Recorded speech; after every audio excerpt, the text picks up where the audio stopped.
Bismillahirrahmanirrahim. Assalamualaikum warahmatullahi wabarakatuh. Yang terhormat, Ketua Tim Pengembang Akademik dan Penjamin Mutu Program Studi Pendidikan Guru Sekolah Dasar dan Program Studi Pendidikan Guru Pendidikan Anak Usia Dini. Yang kami hormati, Koordinator Program Studi Pendidikan Guru Sekolah Dasar dan Koordinator Program Studi Pendidikan Guru Pendidikan Anak Usia Dini, Fakultas Keguruan dan Ilmu Pendidikan Universitas Lambung Mangkurat. Yang kami hormati, Sekretaris dan Pengelola Keuangan Program Studi Pendidikan Guru Sekolah Dasar dan Program Studi Pendidikan Guru Pendidikan Anak Usia Dini, Fakultas Keguruan dan Ilmu Pendidikan Universitas Lambung Mangkurat. Serta yang kami hormati, seluruh guru pamong dan kepala sekolah, mitra asistensi mengajar Program Studi Pendidikan Guru Sekolah Dasar dan Program Studi Pendidikan Guru Pendidikan Anak Usia Dini. Bapak dan Ibu hadirin sekalian, kami ucapkan selamat datang dalam acara penyamaan persepsi dan pelepasan mahasiswa Program Asistensi Mengajar, Program Studi Pendidikan Guru Sekolah Dasar, dan Program Studi Pendidikan Guru Pendidikan Anak Usia Dini. Puji syukur marilah kita panjatkan kepada Allah Subhanahu wa Ta'ala, Tuhan penguasa alam semesta, karena berkat limpahan rahmat dan karunia-Nya jualah pada hari ini kita bersama dapat berkumpul dan bersilaturahmi dalam acara pelepasan mahasiswa Program Asistensi Mengajar dan bersama untuk menimba ilmu, menyamakan persepsi tentang pelaksanaan kegiatan asistensi mengajar semester genap tahun 2024 di Program Studi Pendidikan Guru Sekolah Dasar dan Program Studi Pendidikan Guru Pendidikan Anak Usia Dini. Salawat dan salam tak lupa kita haturkan kepada junjungan kita Nabi besar Muhammad Sallallahu Alaihi Wasallam beserta keluarga, sahabat, kerabat dan pengikut beliau yang setia hingga akhir zaman. Bapak dan Ibu hadirin sekalian, tidak terasa kembali kita akan menyelenggarakan kegiatan asistensi mengajar sebagai salah satu program unggulan di Program Studi Pendidikan Guru Sekolah Dasar dan juga Pendidikan Guru Pendidikan Anak Usia Dini yang merupakan implementasi dari Kurikulum Merdeka Belajar Kampus Merdeka, Kementerian Pendidikan, Kebudayaan, Riset, dan Teknologi. Kegiatan ini telah berlangsung selama 3 tahun dan telah memasuki tahun ketiga. Dan untuk memperdalam tentang bagaimana kegiatan yang akan dilaksanakan di lapangan, untuk itu hari ini kami menghadirkan Bapak dan Ibu dosen pembimbing lapangan yang merupakan dosen di Program Studi Pendidikan Guru Sekolah Dasar dan juga dosen-dosen di Program Studi Pendidikan Guru Pendidikan Anak Usia Dini, serta Bapak dan Ibu Kepala Sekolah Dasar dan juga Kepala Taman Kanak-Kanak atau Pendidikan Anak Usia Dini, beserta guru pamong yang nantinya akan mendampingi rekan-rekan mahasiswa kami pada kegiatan asistensi mengajar tahun 2024. Dan perlu kami informasikan Bapak dan Ibu, dalam beberapa hari yang lalu, kami mengirimkan data terbaru tentang mahasiswa yang akan ditempatkan di sekolah Bapak dan Ibu masing-masing.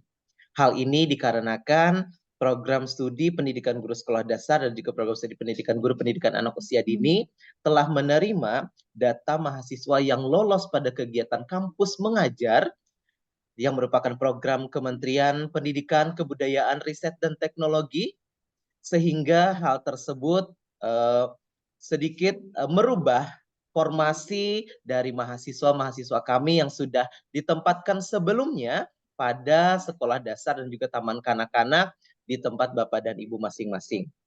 Baik Bapak dan Ibu, untuk mengawali acara pada hari ini, marilah kita bersama-sama melafazkan basmalah. Program Studi Pendidikan Guru Sekolah Dasar dan juga Program Studi Pendidikan Guru Pendidikan Anak Usia Dini menghaturkan ucapan terima kasih dan penghargaan yang setinggi-tingginya kepada Bapak dan Ibu dosen pembimbing lapangan serta Bapak dan Ibu kepala sekolah beserta guru pamong kegiatan asistensi mengajar semester genap tahun 2024 yang sudah bersedia berpartisipasi dalam kegiatan ini. Untuk itu Bapak dan Ibu, mari kita simak bersama ucapan selamat datang dan juga pengantar dari Koordinator Program Studi Pendidikan Guru Sekolah Dasar kepada Ibu Dr. Nur Hafizah STMPD. Disilakan. Oke, baik. Bismillahirrahmanirrahim. Assalamualaikum warahmatullahi wabarakatuh. Selamat pagi dan salam sejahtera buat kita semua. Yang terhormat Ketua Tim Pengembang Akademik penjamin mutu Bapak Profesor Ahmad Suryansah, MPD PhD, sekaligus narasumber pada acara penyamaan persepsi asistensi mengajar tahun 2024 pada pagi hari ini. Yang saya hormati anggota TPAPM Ibu Profesor Dr. Hajah Aslamiah, MPD PhD, yang saya hormati Ketua Sekretaris Pengelola Keuangan Program Studi PGSD dan PG PAUD, Bapak Ibu dosen PGSD dan PG PAUD, juga Kepala Sekolah serta Guru Pamong Sekolah Mitra Program Asistensi Mengajar yang berbahagia. Pertama-tama, marilah kita panjatkan puji dan syukur kehadirat Allah Subhanahu wa Ta'ala, bahwa dengan kasih sayang nyalah juga kita dapat berkumpul di Zoom meeting pada pagi hari ini dalam keadaan sehat walafiat. Tidak lupa salawat dan salam kita haturkan kepada junjungan kita Nabi besar Muhammad SAW, keluarga, sahabat, dan umat beliau hingga akhir zaman.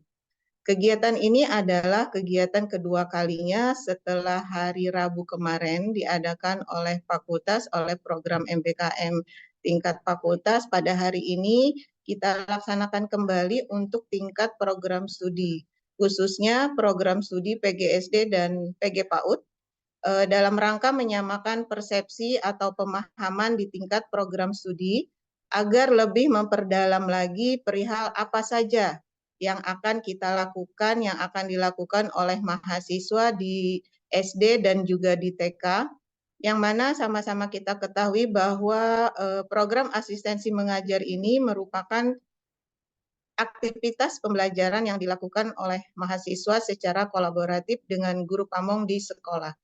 Perlu kami sampaikan, waktu pengantaran mahasiswa ke sekolah dasar dan TK itu berbeda dengan pengantaran mahasiswa yang dilakukan oleh program studi lainnya di tingkat fakultas. Yang mana program studi lainnya itu sudah mengantarkan mahasiswa kemarin pada hari Senin, tanggal 22 Januari, namun untuk program studi PG PAUD, itu pelaksanaan pengantaran mahasiswa akan dilakukan besok hari Rabu pada tanggal 24 Januari 2024. Sedangkan program studi PGSD itu akan mengantarkan mahasiswa ke SD pada hari Jumat tanggal 26 Januari 2024. Hal ini dikarenakan karena mahasiswa masih melaksanakan pembekalan berbagai macam materi sebelum mereka terjun langsung ke sekolah-sekolah. Dan juga mungkin pada kesempatan kali ini dapat kami laporkan bahwa jumlah mahasiswa khususnya program studi PGSD yang akan melaksanakan program asistensi mengajar itu terjadi pengurangan jumlah dari informasi awal. Yang mana pengurangan ini terjadi itu dikarenakan mahasiswa PGSD diterima pada seleksi program kampus mengajar yang juga waktunya bersamaan yang diselenggarakan oleh kementerian. Mungkin hal itu yang bisa saya sampaikan, dan mohon perkenan Bapak Kepala Sekolah, Bapak Ibu Guru Pamong dapat menerima mahasiswa kami dari program studi PG PAUD dan PGSD, khususnya PGSD yang mana jumlahnya nanti akan berkurang. Mungkin Bapak Ibu Kepala Sekolah dan juga Guru Pamong sudah mendapatkan jumlah terbaru yang bisa kami sampaikan dari program PGSD. Mungkin demikian kata pengantar dari saya yang bisa saya sampaikan. Selanjutnya kami mohonkan kesediaan Bapak Profesor Ahmad Suryansah MPD PhD untuk dapat memberikan arahan dan petunjuk agar pelaksanaan asistensi mengajar bagi mahasiswa semester 6 program studi PGSD dan PG PAUD pada tahun 2024 ini dapat berjalan dengan aman, lancar, dan sukses. Mohon izin dengan mengucap basmalah, bismillahirrahmanirrahim, kegiatan penyamaan persepsi program asistensi mengajar, program studi PGSD dan PG PAUD tahun 2024, sama-sama kita nyatakan dibuka. Mohon maaf jika ada hal yang kurang berkenan. Sekian dan terima kasih. Wassalamualaikum warahmatullahi wabarakatuh. Waalaikumsalam warahmatullahi wabarakatuh. Bapak dan Ibu, untuk menggali lebih dalam bagaimana teknis pelaksanaan asistensi mengajar di program studi pendidikan guru sekolah dasar dan program studi pendidikan guru pendidikan anak usia dini, serta mengetahui bagaimana pola pembimbingan serta berbagai hal yang harus dibebankan kepada mahasiswa selama melaksanakan kegiatan asistensi mengajar di satuan pendidikan PAUD dan juga pendidikan sekolah dasar. Untuk itu kami mohon berkenan untuk dapat memberikan arahan serta materi kepada kita semua, kepada yang kami hormati Bapak Profesor Dr. Andes Ahmad Suryansyah MPD PhD yang merupakan Ketua Tim Pengembang Akademik dan Penjamin Mutu Program Studi Pendidikan Guru Sekolah Dasar dan Program Studi Pendidikan Guru Pendidikan Anak Usia Dini. Kepada Bapak kami silakan. Baik, terima kasih Bapak dan Ibu sekalian. Hari ini kita kembali ketemu dalam acara penyamaan persepsi. Assalamualaikum warahmatullahi wabarakatuh. Yang saya hormati Koordinator Program Studi PGSD dan PG PAUD. Yang saya hormati Bapak Ibu dosen PGSD dan PG PAUD. Yang saya hormati para kepala sekolah dan guru pamong serta para mahasiswa sekalian yang hari ini dapat berhadir dalam acara penyamaan persepsi. Nah, saya melihat di sini ada 133 peserta sampai detik ini ya. Sebelum saya mulai, saya ingin mengecek teman-teman dari dosen dosen pembimbing. Yang pertama dari PGSD yang hadir di dalam sini tidak saya sebut ya. Yang hadir di ruangan ini tidak saya sebut, yang tidak hadir baru saya. Mohon Bapak Ibu dosen yang berada di ruang Zoom, nanti ada responnya ya hadir atau tidaknya ya. Yang pertama dosen pembimbing dari PGSD, Bu Tika Puspita. Hadir, Prof. Hadir ya? Hadir lah. Hadir, Prof. Alhamdulillah. Assalamualaikum, Prof. Ada lah satu mat dulu. Tenang dulu. Yang mana? Pakai ini kah handset lah. Oke, yang kedua Pak Ari Hidayat. Berdiam dulu, berdiam. Ibu absen. Hadir, Prof. Ada Pak Ari. Hadir, ada, Prof. Pak Radiansah. Hadir, Prof. Hadir.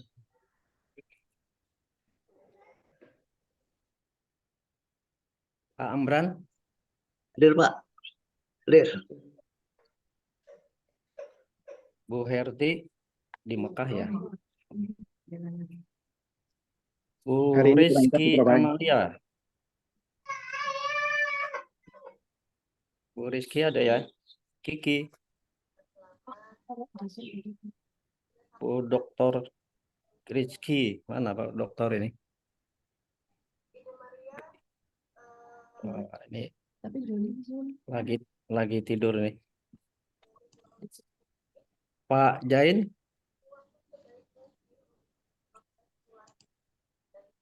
Halo Pak Jain. Pak Suhaimi, Dr. Suhaimi. Ya, ada Pak. Oke. Pak Dr. Pak Sunarno MPD. Dan yang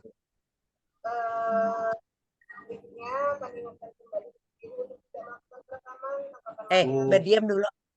Bu Diani. Absennya. Halo. Bu Diani. Pak Metroyadi. Bu Muhsinah Anissa. Hadir, Prof. Oke. Pak Mahmudin. Kemana? Sakit ya. Sakit ya. Masih sakit, Prof. Pak Yogi Prihandoko. Hadir, Prof. Wah, ini di mana nih? Di PGSD, Prof. Hah? Di PGSD, Prof. Oh, tapi baunya Jogja nih nggak? Sudah Bau sampai di Malioboro nih Mas. sampai ke sini nih. Pak, sering ada. Prof Darmi, tadi sudah suaranya sudah ada Hadir, pasti ya. Prof. Hadir. Kemudian yang dari PAUD, Pak Sakrani. Hadir Prof di ruangan. Kalau tadi Bu Dr. Nupitawati ini PAUD tapi still ya. Karena dua dipanggil ya. Bu Nupi ada di sini, kemudian Pak Dani Wahyudi. Hadir Prof. Makasih. Wah, di mobil nih. Lagi di jalan. Ya, kemana nih? Hendak ke kampus. Bu Kristi Anggraini. Hadir, Prof. Ilia ada Bu Dr. Nia. Mana Dr. Nia? Halo Hadir, Dr. Prof. Nia. Belum, Mana Prof. orang? Belum. Oh, hadir. Hadir. Bu Ratna Purwanti. Hadir, Prof. Mana orangnya? Di ruang jurnal, Oh, iya. Prof. Jurnal. Maimunah MPD. Hadir, Prof. Hadir, Prof. Ya. Oh. Nur Hafijah bisa diabsen lagi lah. Baik Bapak dan Ibu, hendak bertemuan aja boy, lawas kada bertemuan itu nah melihat muhanya lawas kada kata melihat di Zoom barang melihat. Baik, kita akan mulai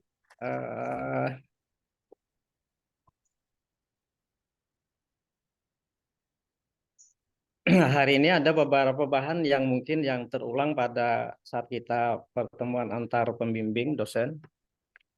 Tapi ada beberapa hal yang baru yang ingin saya sampaikan, terutama karena terkait dengan tugas mahasiswa dan guru pembimbing.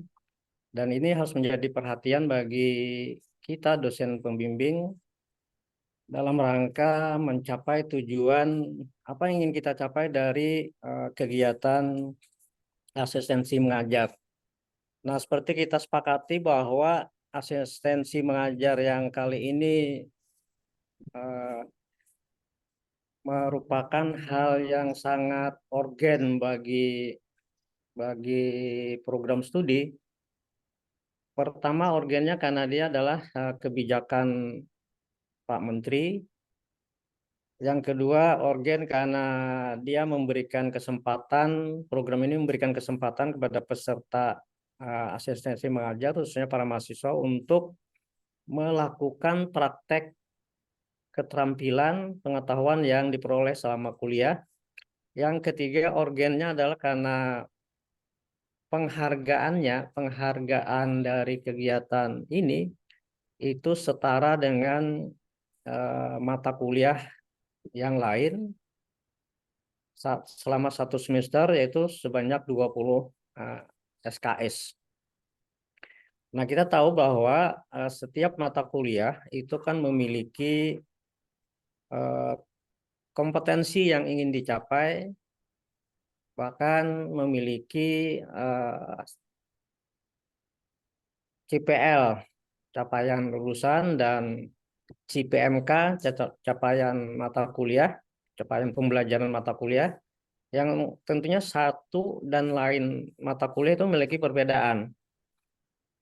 Nah, kalau di PAUD itu ada 5 mata kuliah yang akan menjadi rekognisi dari kegiatan asistensi mengajar ini. Sementara di PGSD berapa kemarin? 5 juga ya. SKS-nya apa mata kuliah? 6 mata kuliah ya.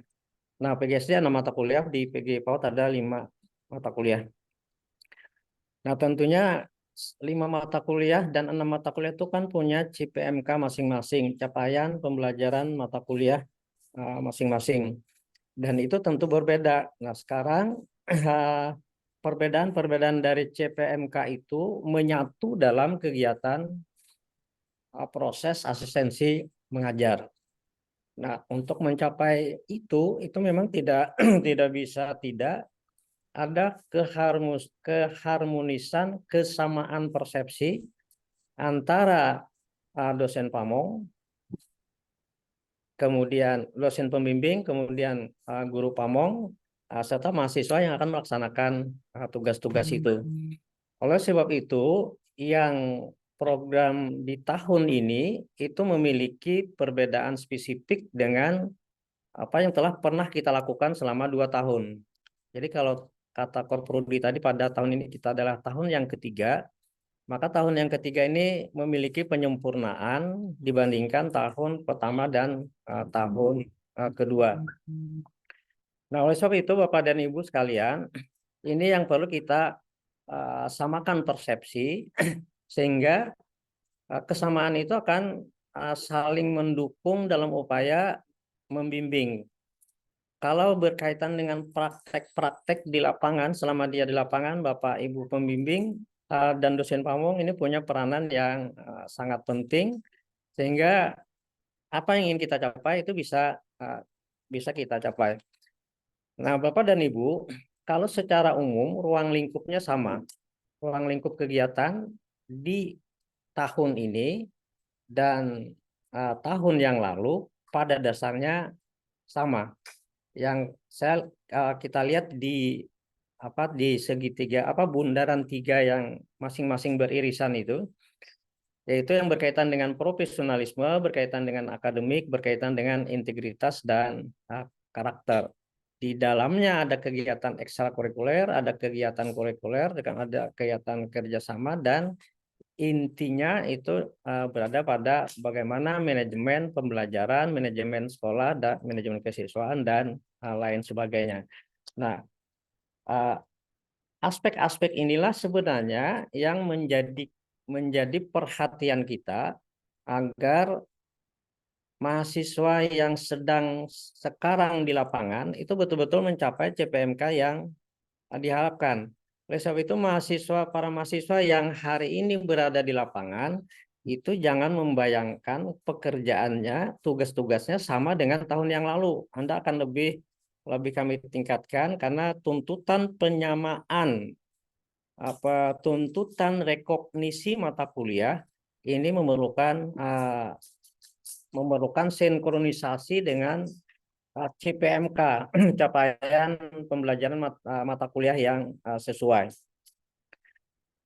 Nah, oleh sebab itu, sejak Anda dihantarkan oleh Korprodi, kalau PAUD itu pada Rabu dan PGSD pada Kamis, maka mulai Anda menginjakkan kaki di sekolah itu, Anda sudah masuk record, masuk rekaman, semua aktivitas yang Anda lakukan.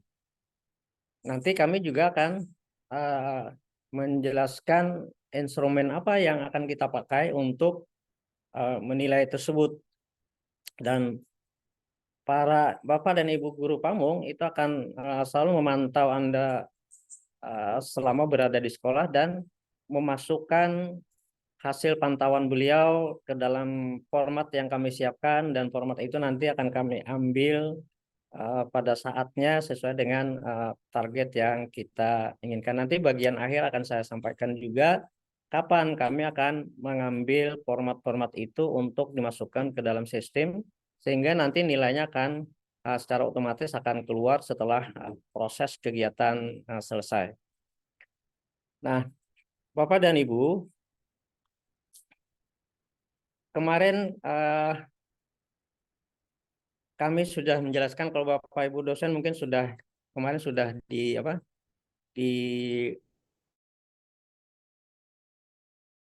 bahwa ada beberapa aspek untuk yang kita nilai. Ini aspek yang pertama sebenarnya. Kalau ujungnya di sini kan ada lulus atau tidak lulus. Nah, ini mestinya ini. Bisa saja Anda diakui berarti lulus, bisa saja Anda tidak diakui, artinya Anda tidak lulus. Bisa saja Anda mahasiswa itu dari 5 mata kuliah yang dinyatakan lulus hanya 3, 2-nya tidak lulus. Itu bisa jadi tidak diakui untuk setara lulus nilainya. Gimana caranya nanti? Nah, kami punya rekaman. Nanti di bagian akhir akan saya sampaikan apa yang Anda buat produk akhir yang akan menjadi salah satu penilaian sehingga Anda bisa dinyatakan lulus dan tidak lulus. Karena bagian akhir itu yang berkaitan dengan CPMK. Bagian akhir nanti ada format bagian akhir itu terkait dengan CPMK. Jadi Anda akan kami nilai. Kalau bagian pertama ini berkaitan dengan karakter ya, kedisiplinan dalam melakukan kegiatan. Nah, Bapak Ibu guru pamong, kalau mahasiswa sudah sampai berkali-kali tidak hadir, apalagi tanpa izin yang masuk masuk akal, kami mohon untuk diberikan nilai yang terendah, jangan diberi nilai yang bagus. Jadi kedisiplinan ini sangat penting bagi kami untuk menilai para mahasiswa. Apalagi kalau dia izin sampai 1 minggu dengan alasan apapun itu tidak kita penekankan. Kalau dia memang sampai 1 minggu tidak berhadir, kita anggap dia tidak ada. Kita anggap dia tidak hadir. Artinya apa? Artinya dia tidak lulus. Nah, kalau dia tidak lulus, berarti dia tidak bisa mendapatkan pengakuan SKS yang diinginkan. Dan saya akan menjadi orang yang pertama akan protes sampai kemanapun saya protes kalau 1 minggu, 2 minggu itu tidak lulus, lalu tidak datang ke sekolah, lalu dia dinyatakan lulus dengan nilai yang baik, apalagi nilainya baik gitu.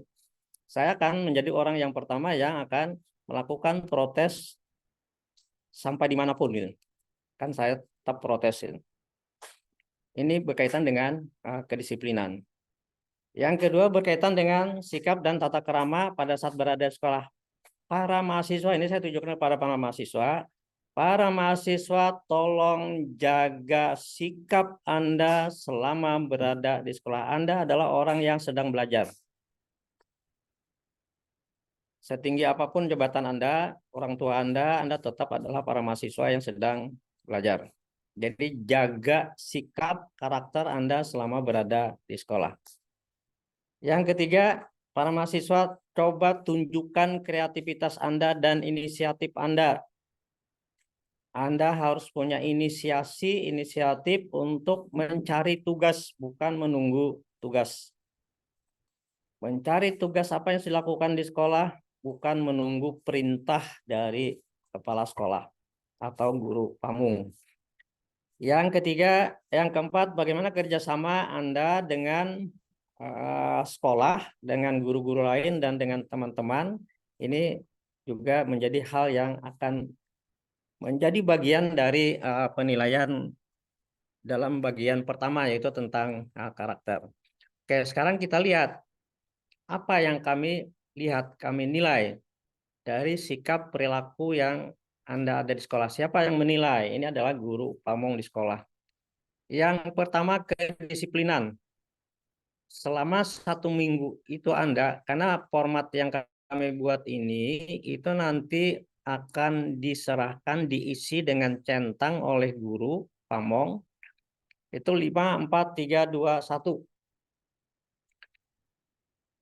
Kedisiplinan. Kalau Anda tidak disiplin, kurang disiplin, sangat disiplin, nah ini para guru pamong bisa memberikan centangnya pada angka 5. Itu sangat. Kalau Anda tidak disiplin, itu pada angka 1. Ini harus kami rekam ini. Jadi kami berharap juga kepada para guru pamong untuk menggunakan instrumen ini sebagai cara menilai, dan kami berharap ini tiap minggu akan kami kumpulkan dan serahkan saja nanti kepada masing-masing dosen pamong dosen pembimbing yang ada di sekolah bersangkutan. Yang kedua, komunikasi dengan sejawat. Tadi saya katakan komunikasi itu salah satu faktor yang sangat penting. Nah, oleh sebab itu kami ingin melihat bagaimana mahasiswa itu berkomunikasi dengan sejawat guru di sekolah. Apakah dia hanya berkomunikasi dengan dirinya sendiri, atau dia berkomunikasi hanya dengan temannya tanpa pernah berkomunikasi dengan guru pamong, dengan teman-teman lain atau nah, ini akan kita lihat juga. Yang ketiga itu komunikasi dengan kepala sekolah. Adakah dia punya komunikasi yang baik dengan kepala sekolah? Lalu inisiatif dalam menjalankan tugas. Sehari-hari Bapak Ibu guru pamong kami mohonkan untuk melihati para mahasiswa apakah dia hanya senang duduk di perpustakaan saja tanpa ada tugas atau hanya sekedar ngobrol-ngobrol saja atau duduk di pojok-pojok saja. Nah, ini kan berarti tanda-tanda mereka tidak punya inisiatif. Nah, kami berharap ini diberikan skor oleh Bapak dan Ibu. Nah, para mahasiswa, kalau Anda sedang di sekolah, tunjukkan inisiasi Anda untuk melaksanakan berbagai tugas yang harusnya bisa Anda kerjakan di sekolah. Yang kelima, kreativitas mengerjakan tugas.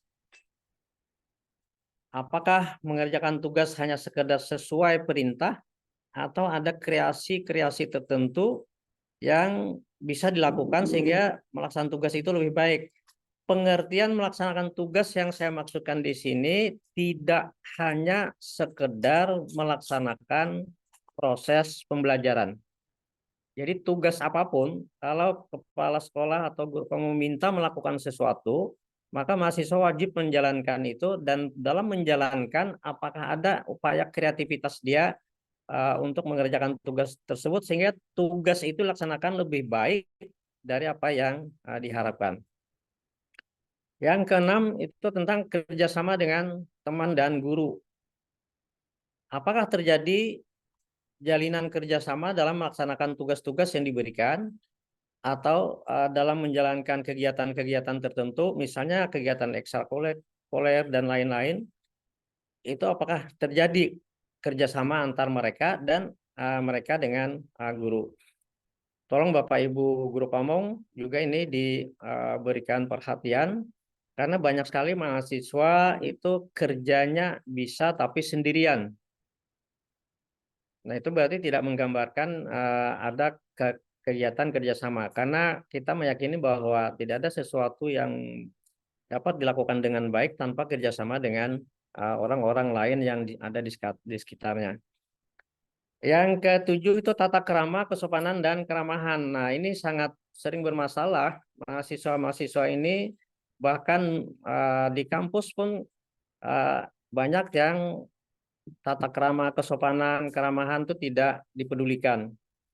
Saya menyadari mungkin mereka tidak kenal dengan saya, meskipun saya sudah paling tua di PGSD dan PGS PAUD ini, tapi ketemu dengan mahasiswa, ketemu dengan saya itu juga tidak ada assalamualaikum, tidak ada senyuman, bahkan naik motor di samping saya ngebutnya luar biasa. Ini kesopanan yang perlu kita lihat di sekolah. Jadi tolong Bapak Ibu ini diberikan nilai yang sesuai dengan apa adanya. Jadi tidak perlu harus karena ini karena kesopanan, karena keramahan, karena tata krama lalu diberikan nilai 5, enggak perlu seperti itu. Saya sebagai orang paling tua di studi ini sudah 34 tahun saya mengabdi di sini tuh mahasiswa banyak sekali yang tadi saya katakan jangankan assalamualaikum senyum saja tidak, bahkan senyum pun tidak, naik motor luar biasa lagi karena fotonya di samping saya berjalan. Nah ini kaitan dengan kesopanan. Lalu yang berikutnya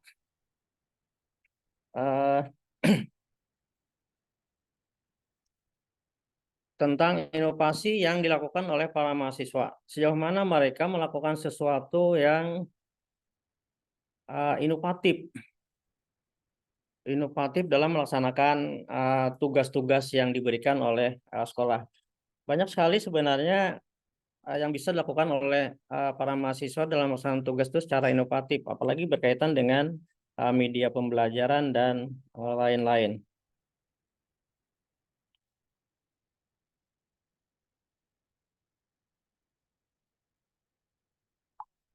Oke, Oke, ini yang berkaitan dengan karakter. Sekarang kita yang kedua masuk ke bagian kegiatan mengajarnya.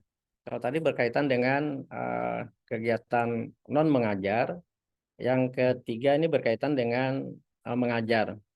Nah, yang mengajar ini yang kita ingin lihat, para mahasiswa ini memiliki kemampuan menyusun perangkat pembelajaran. Yang kedua, memiliki keterampilan mengajar, tapi berbasis HOTS. Yang ketiga, memiliki kemampuan memanfaatkan teknologi dan kegiatan diagnosis kegiatan kesulitan belajar. Yang keempat, itu memiliki kemampuan membuat laporan pelaksanaan pembelajaran.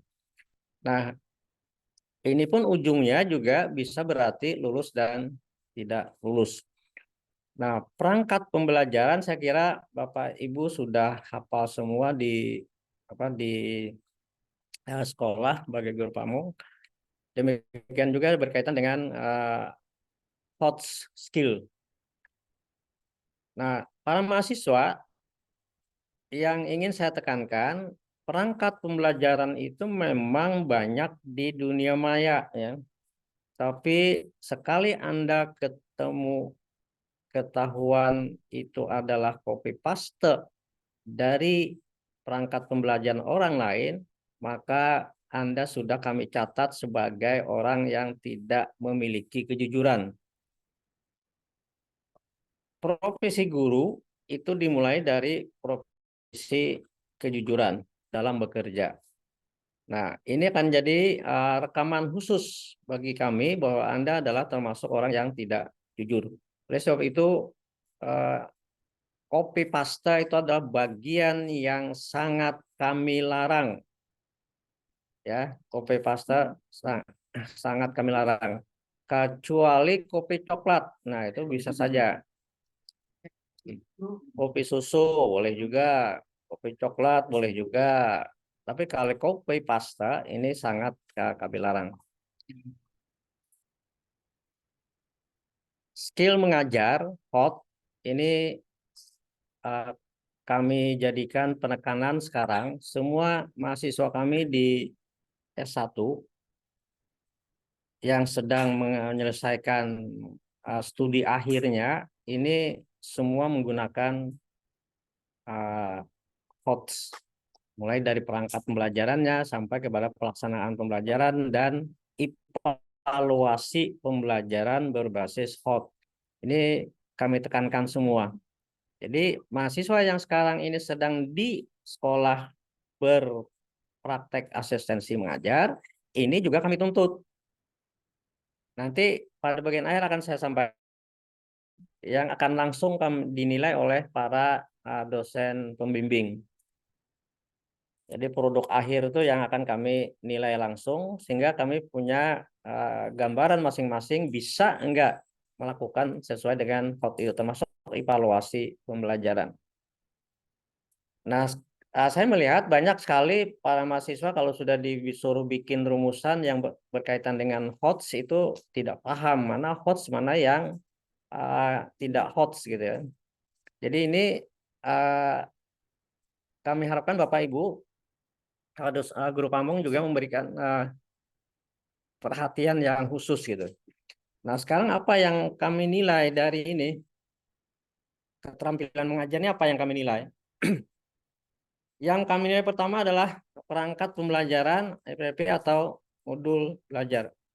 FPP ya di sekolah itu ya. Modul ajar ya. Ini sini tertulis modul belajar ya. Itu yang pertama itu. Kalau begitu apa kewajiban mahasiswa? Mahasiswa wajib bikin RPP, RPPH dan modul bagi kurikulum Merdeka itu adalah modul ajar. Itu kan ini selain dinilai oleh guru pamong, pembimbing juga wajib memberikan nilai terhadap RPP, RPPH, modul ajar yang disusun oleh para mahasiswa. Jadi kalau untuk poin 1 itu akan ada 2 yang menilai. Tapi poin 2, keterampilan menggunakan model hot pembelajaran yang digunakan ini hanya ada pada guru pamong. Kenapa? Karena keterampilan mengajar itu pada saat dia mengajar. Nah, kecuali pada saat tengah dan akhir itu kehadiran dosen pamong itu ikut menilai untuk keterampilan penggunaan hot.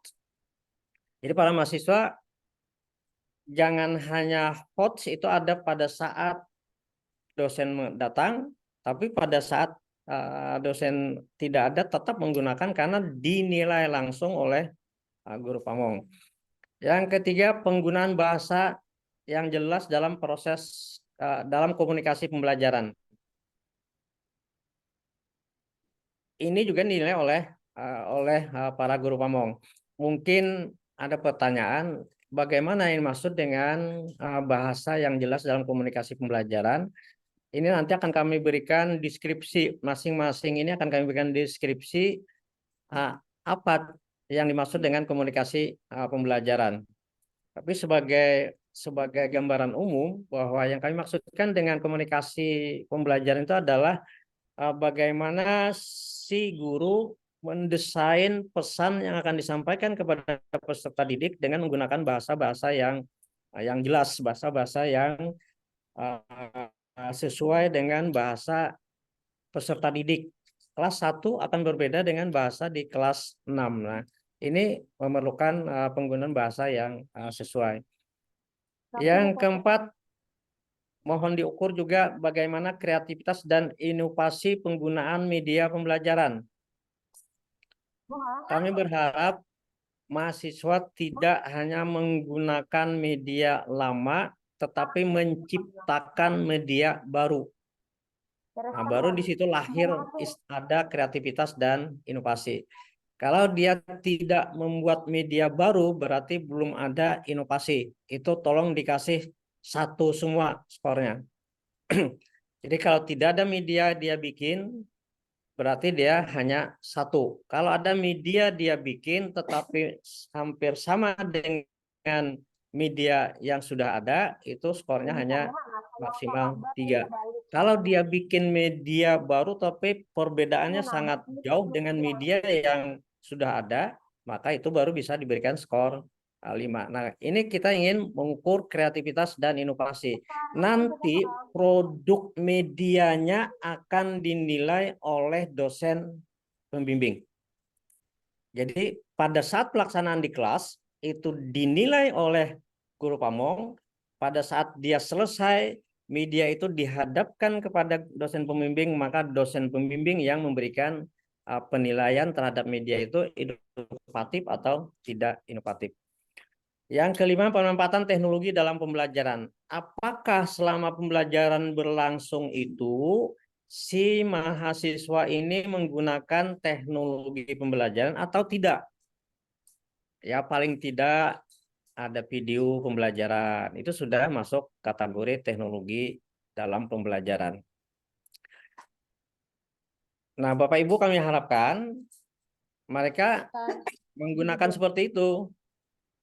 Nah, para mahasiswa juga wajib mulai dari sekarang disiapkan kalau sudah mulai merancang RPP atau modul ajar, itu sudah harus memasukkan aspek-aspek teknologi ke dalam rancangan modul ajar dan atau RPP dan atau RPPH.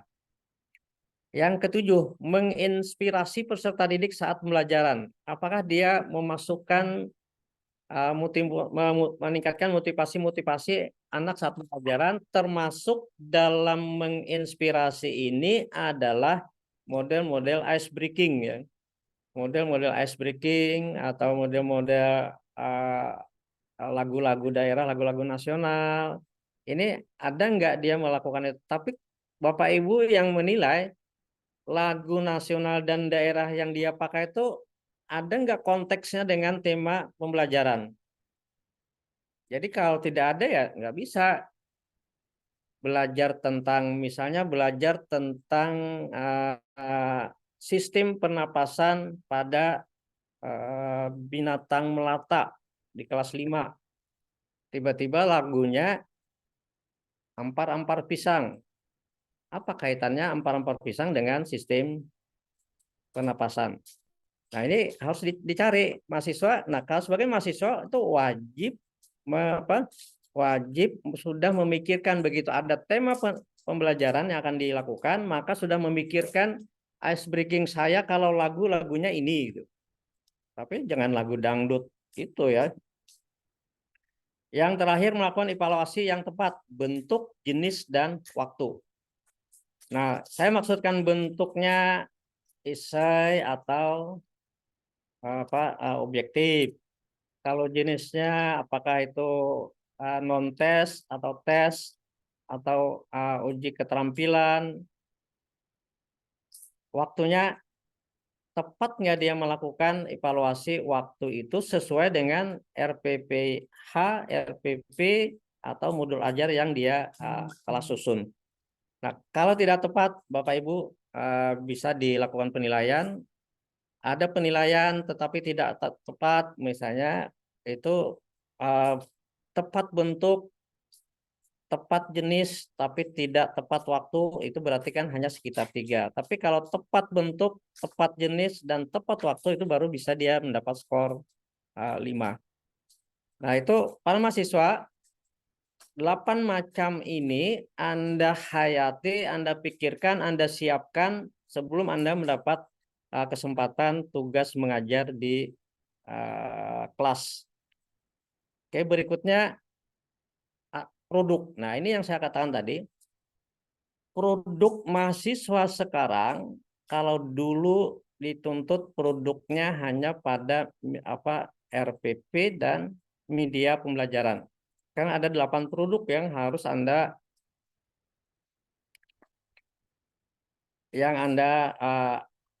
buat. Tapi bukan 8 ya. Ada 1, 2, 3, 4. Yang lain itu kriteria. Yang pertama, media pembelajaran yang dihasilkan relevan dengan tema pembelajaran. Anda bikin media, berarti setiap kali Anda ngajar harus ada produk media. Nah, yang pertama dari media itu dinilai relevansinya dengan tema pembelajaran. Jadi yang pertama sekali kami lihat itu relevan enggak dengan tema pembelajaran. Yang kedua, media pembelajaran yang dihasilkan menggunakan teknologi informasi atau tidak. Yang ketiga, medianya menarik atau tidak bagi peserta didik. Atau justru malah medianya sangat membosankan. Atau sangat tidak disukai. Yang keempat, medianya mudah digunakan dan aman bagi peserta didik. Apalagi untuk anak PAUD ya. Media pasir, tapi ternyata pasirnya kotor. Nah, itu satu hal yang harus Anda perhatikan. Tentu Anda paham ya, pengertian kotor untuk pasir dan pengertian bersih untuk pasir. Yang kelima, apakah ada dalam media itu sentuhan teknologi? Jadi medianya dihadirkan ke kami, sentuhan teknologi ada enggak? Yang keenam, jadi yang 1, 2, 3, 4, 5 itu berkaitan dengan produk media.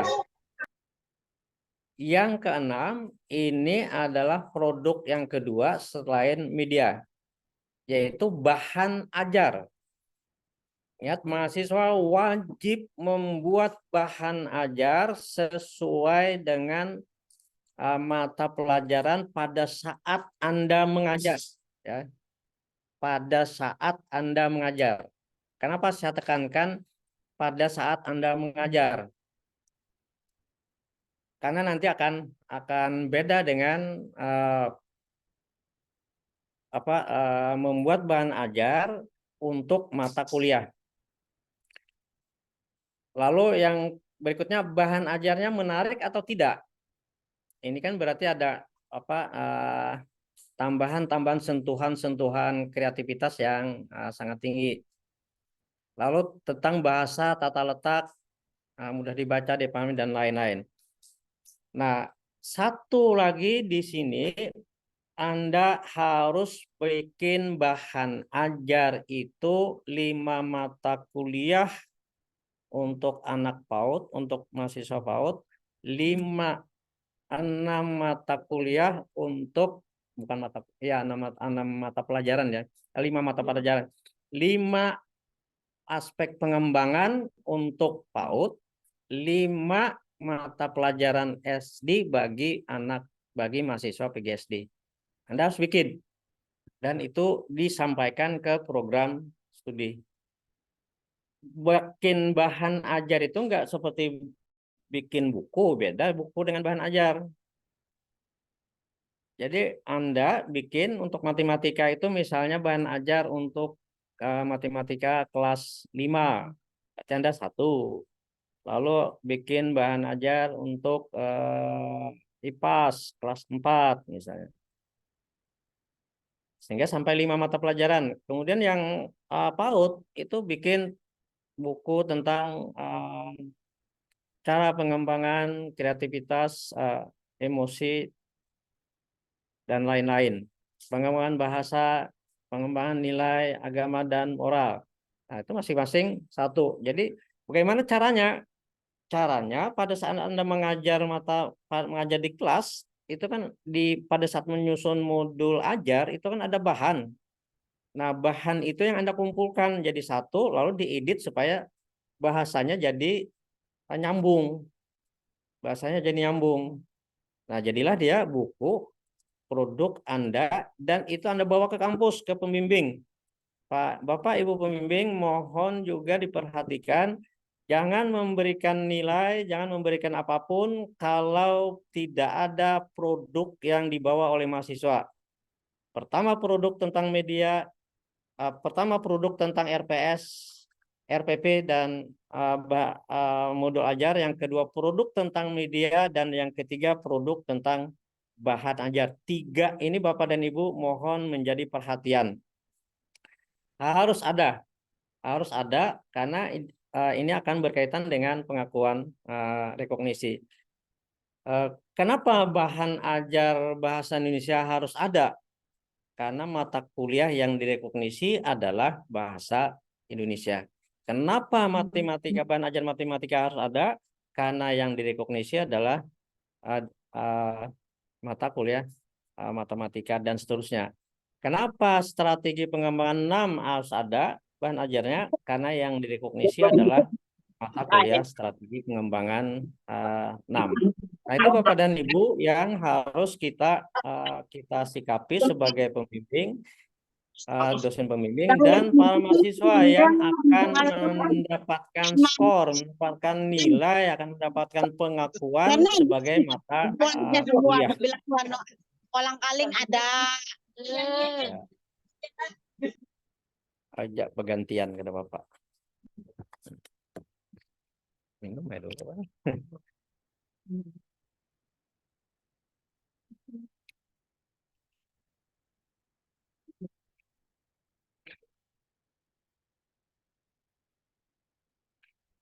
Nah, ini saya berikutnya kita lanjutkan peran Bapak Ibu guru pamong.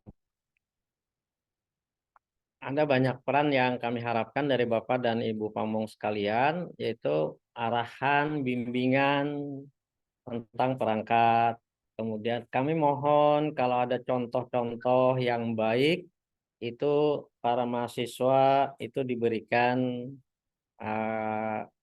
paling tidak ditunjukkanlah contoh-contoh tentang panduan-panduan, tentang RPP, RPS, tentang modul ajar, sehingga mereka bisa mendapat gambaran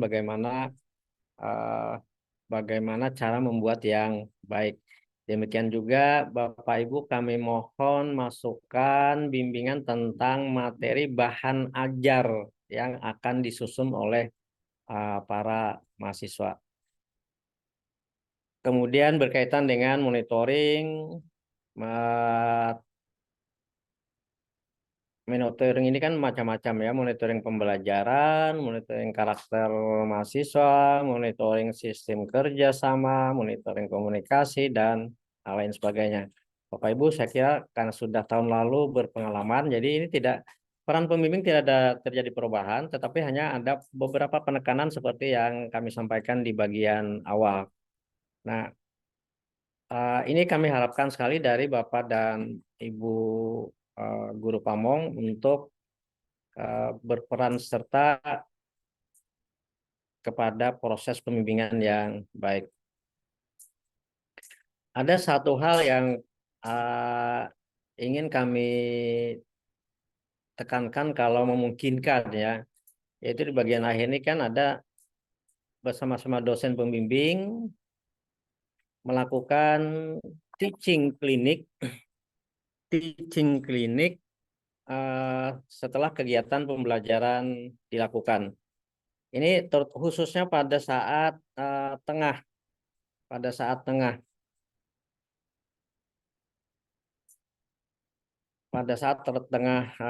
semester.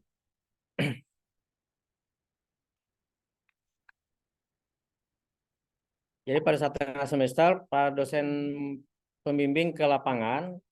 Nah, pada saat itu mari kita bersama-sama melakukan teaching klinik untuk melakukan pembinaan yang lebih lanjut dari peningkatan kemampuan para mahasiswa dalam melaksanakan proses pembelajaran. Nah, sekarang ini kepada mahasiswa ya. Yang pertama, pembekalan ini sudah jalan, PAUD sudah selesai. PGSD masih dalam beberapa hari ini sampai dengan hari Kamis ya. Nah, kemudian yang kedua, ikuti tata tertib yang telah ada. Yang ketiga, ini mulai bekerja, membuat laporan progres kegiatan yang tadi saya sampaikan ya. Progres kegiatan yang Anda buat itu kan berkaitan dengan mengajar, berkaitan dengan produk Anda. Minggu ini saya ngajar ini atau minggu ini saya melakukan administrasi ini, dan produknya apa. Nah, ini tiap minggu Anda harus membuat laporan kepada masing-masing dosen pembimbing.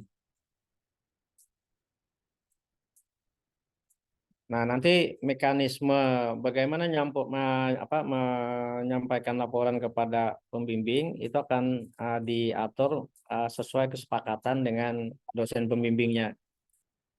Bisa jadi melalui media, bisa jadi langsung diantar, atau cara-cara lain yang memungkinkan sesuai kesepakatan dari Anda bersama-sama dengan dosen pembimbing. Yang keempat, melakukan analisis dan mendiseminasikan hasil kegiatan inovatif yang dilakukan dalam asistensi mengajar. Diseminasi itu maksudnya adalah Anda berbagi, sharing. Apa yang Anda hasilkan itu sharing kepada teman-teman yang lain.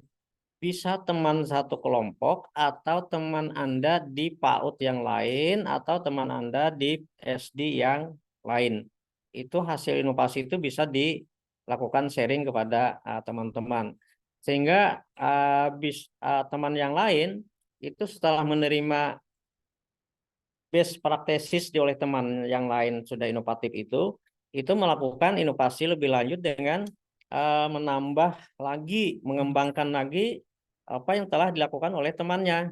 Nah, berarti kan inovasinya akan bertambah. Lalu yang berikutnya, membuat produk media yang akan digunakan dalam pembelajaran. Nah, ini mahasiswa memiliki kewajiban membuat produk media. Ini tidak boleh tidak ya, wajib membuat produk media. Semakin inovatif media Anda, itu semakin bagus hasilnya. Semakin produk Anda, semakin produktif Anda, itu akan semakin bagus nilai yang Anda peroleh. Yang berikutnya, mahasiswa wajib membina kegiatan ekstra kurikuler. Jadi ekstrakurikuler di sekolah kan banyak. Ada seni, ada kepramukaan, ada olahraga. Anda wajib. Nah, lalu apa setelah Anda melakukan pembinaan ekstra itu? Anda wajib membuat laporan kegiatan ekstra itu lengkap. Kegiatannya apa, siapa yang melakukan, bagaimana melakukannya, hasilnya apa. Itu yang Anda buat. Jadi nama kegiatan ekstra, siapa yang melakukan kegiatan ekstra, bagaimana melakukan kegiatan ekstranya, hasil kegiatan ekstra itu apa. Nah, Anda buat itu dan itu menjadi bagian dari laporan mingguan. Laporan mingguan yang Anda buat tadi itu salah satunya adalah kegiatan ekstra. Jadi kalau kita kelompokkan nanti keseluruhan, kegiatan yang Anda bikin itu kan ada kegiatan yang terkait dengan manajemen sekolah, ada yang terkait dengan kegiatan pembelajaran di sekolah, akademik, ada yang berkaitan dengan kegiatan ekstrakurikuler yang dilakukan di luar jam pembelajaran, itu Anda buat laporan secara rinci. Jadi tidak bisa yang sangat umum. Jangan Anda membuat kesalahan seperti laporan-laporan yang telah ada. Saya membaca laporan-laporan tak ada itu kan tidak menggambarkan apa yang dilakukan dan bagaimana melakukan. Paling hanya sekedar menyebutkan bahwa membina kegiatan ekstra yaitu kegiatan olahraga dan seni selesai. Enggak seperti itu. Harus dirinci kegiatan membina olahraga seni apa? Kemudian siapa yang melaksanakannya? Anda sendiri, guru lain, pelatih khusus atau siapa? Kemudian bagaimana melakukannya? Termasuk strategi melatihnya. Terus Anda buat. Nah, yang ketujuh, membuat bahan ajar 5 program pengembangan untuk PAUD dan 5 mata pelajaran sekolah dasar untuk PG SD. Dan terakhir, nah ini pada saat yang terakhir kegiatan asistensi mengajar selesai, itu Anda membuat laporan akhir kegiatan asistensi mengajar sesuai dengan panduan yang diberikan. Saya kira panduan itu mungkin sudah disampaikan oleh program studi, apa yang Anda lakukan dan lain-lain. Kelemahan yang pernah saya dapatkan dari laporan akhir itu hanya menggambarkan, tidak menganalisis. Jadi tidak seperti itu laporannya. Jadi bukan hanya sekedar menggambarkan apa yang terjadi tanpa menganalisis keterkaitan yang terjadi dengan yang harusnya terjadi. Nah, kalau analisis itu ada, itu yang menjadi saran aplikasi best practices untuk peningkatan sekolah ke depan. Jadi wajib ada analisisnya. Nah, saya kira itu hal-hal penting yang ingin sampaikan dalam kesempatan ini. Silakan Bapak Ibu atau para mahasiswa yang ingin berdiskusi tentang kegiatan-kegiatan yang akan kita lakukan pada saat kegiatan asistensi mengajar. Oke, silakan Pak Agus, mungkin memimpin Pak Agus.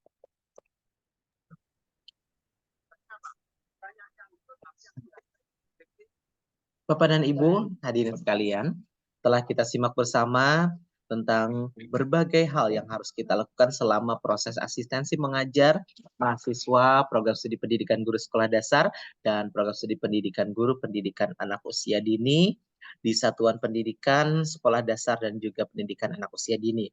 Oleh karena itu, Bapak dan Ibu, kami membuka sesi diskusi bagi Bapak dan Ibu, baik itu dosen, guru pamong ataupun kepala sekolah, barangkali ada hal-hal yang ingin ditanyakan atau ada masukan dan juga kritik saran sebagaimana pelaksanaan yang telah dilakukan pada tahun kemarin. Silakan Bapak dan Ibu, kami persilakan untuk langsung menyalakan mikrofon dan langsung berinteraksi bersama narasumber kita Bapak Profesor Dr. Andes Ahmad Suryansyah, MPD PhD.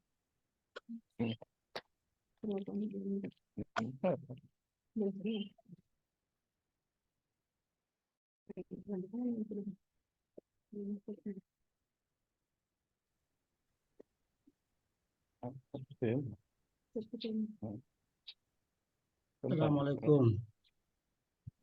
Waalaikumsalam warahmatullahi wabarakatuh. Kami persilakan Bapak Abdul Musi dari SDIT Ukhuwah. Oke. Bismillahirrahmanirrahim. Terima kasih Bapak Moderator yang terhormat Pak Profesor Ahmad Sriansah dan Bapak Ibu dosen serta Bapak Ibu kepala sekolah serta guru pamong yang berhadir. Izinkan mengungkapkan terima kasih dan penghargaan yang sebesar-besarnya kepada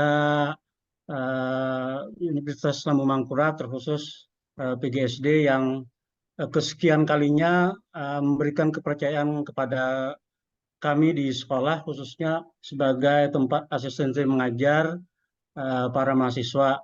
Jadi kami juga bisa berinteraksi belajar dengan mahasiswa dan satu sama lain bisa juga kami mendapatkan kebaikan bersama-sama. Menjadi catatan penting, alhamdulillah beberapa yang sudah dijelaskan dari Bapak Profesor, alhamdulillah ini bagian dari upaya perbaikan mungkin dari yang kemarin sudah dilaksanakan. Jadi kondisi kemarin itu di 2 tahun terakhir atau yang terakhir saja yang kemarin itu alhamdulillah kami bisa membantu begitu.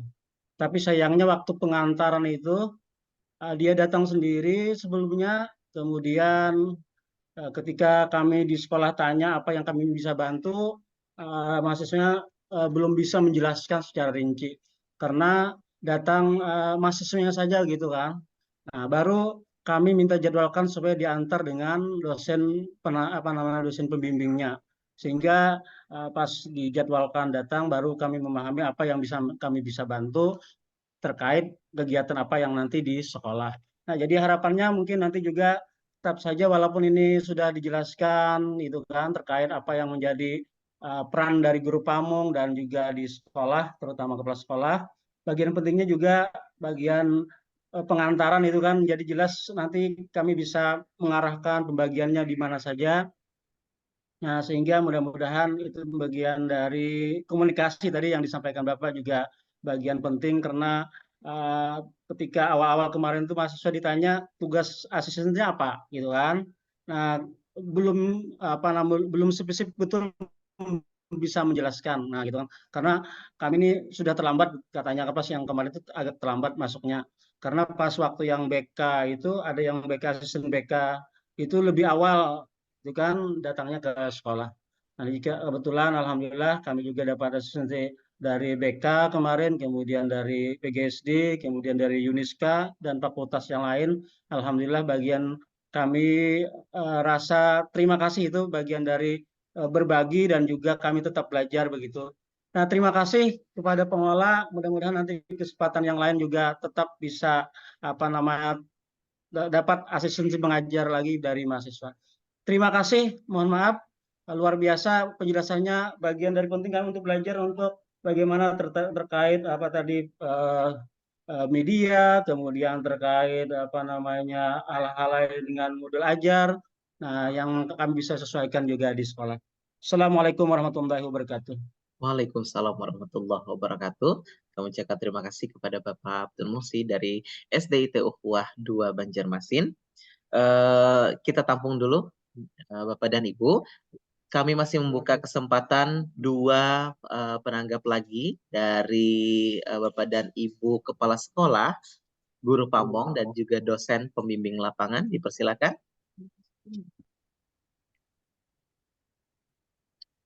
Bapak dan Ibu dapat langsung menyalakan mikrofon dan berinteraksi dengan narasumber kita. Baik, Bapak izin bertanya. Ya, silakan. Dipersilakan Ibu Hamdana dari TK Madinatul Ramlah. Disilakan Ibu. Terima kasih atas waktu dan kesempatannya. Assalamualaikum warahmatullahi wabarakatuh. Pertama-tama ucapan terima kasih yang sebesar-besarnya juga kepada Assalamualaikum Pak Sur. Masya Allah ini guru terhebat ulun. Subhanallah panjang umur Pak Sur, sehat selalu, dan para dosen yang lain juga ada Bu Darmi dan lain-lain. pada kesempatan ini izinkan ulun bertanya terkait dengan materi atau bahan dari yang termasuk teknologi pembelajaran yang digunakan dalam mahasiswa nanti untuk membuat pembelajaran. Nah, apakah materi pembelajaran atau video pembelajaran tersebut harus ada dalam setiap aspek pengembangan, ataukah di dalam aspek pengembangan tertentu saja di dalam 6 aspek perkembangan yang ada di PAUD tersebut? Kemudian lagi, apakah dalam setiap praktek itu mahasiswa harus membuat teknologi pembelajaran atau hanya beberapa saja dalam kurun waktu berapa bulan begitu? Mungkin itu yang bisa ulun tanyakan. Terima kasih atas waktu dan kesempatannya. Assalamualaikum warahmatullahi wabarakatuh. Waalaikumsalam warahmatullahi wabarakatuh. Terima kasih kepada Ibu Hamdana dari TK Madinatul Ramlah. Selanjutnya masih kami buka satu kesempatan untuk Bapak dan Ibu Kepala Sekolah, Guru Pamong, dan juga dosen pembimbing lapangan.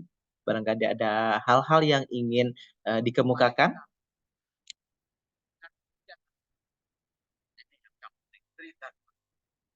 Baik, jika belum ada, mohon maaf, ini Ibu Luki Kursianti SPD. Kami persilakan Ibu. Oke, silakan Bu. Dari Ya, SDN Bapak, Surgi Mufti 1, betul kami Ibu ya? ini izin. Kami di sekolah kami ini apa ya Pak? Kami dari SDN Surgi Mufti 1. Begini Pak, kami ini kan terbagi dari kurikulum Merdeka sama kurikulum masih K13. Nah, sedangkan pembekalan yang mahasiswa saat ini apakah dibekali dengan kurikulum 2013 atau kurikulum Merdeka, Pak? Itu. Jadi karena kan ibaratnya perangkat pembelajaran serta medianya kan itu mengikuti kami harusnya gitu. Nah, apakah mahasiswa nanti mengikuti kami yang masih ada kurikulum 2013 dan kurikulum Merdeka, apakah anak itu sudah ada sistem?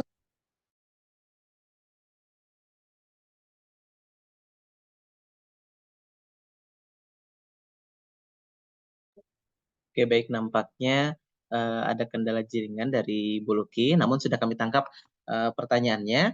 Baik, selanjutnya kami persilahkan untuk memberikan tanggapan kepada Bapak Profesor Dr. Andes Ahmad Sudarsyah MPD PhD. Tadi dari STIT Ukhuwah, kemudian ada dari TK Madinatul Ramlah.